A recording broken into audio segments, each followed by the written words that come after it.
এই যে ভাই আপনারা দেখতেছেন এটা হলো ইশাকা রাজার বাড়ি, করিমগঞ্জ থানা, জঙ্গলবাড়ি ইউনিয়ন।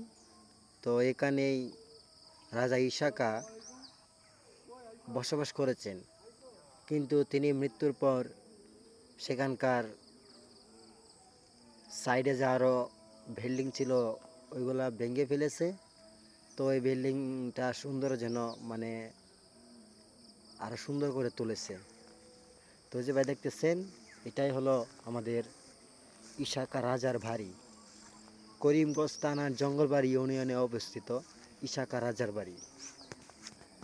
ওই যে দেখতেছেন পাশেই মসজিদ, আর ওই দিক দিয়ে পুরোটাই ইশাকার বাড়ি ছিল। তো ভিতরে মনে হয় যে আরও বাড়ি আছে।